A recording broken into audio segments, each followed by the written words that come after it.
Пътя на душата е уникален. Той определя кои уроци да срещаме и какви дарби да носим със себе си. Съществуват школи в астрологията, които приравняват колелото на Самсара с позицията на Луната в наталната карта.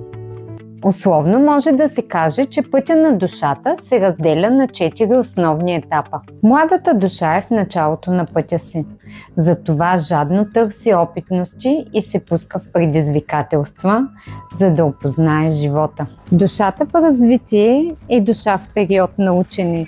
Затова много често попада в ситуации на уроци, от които научава повече за себе си и за света.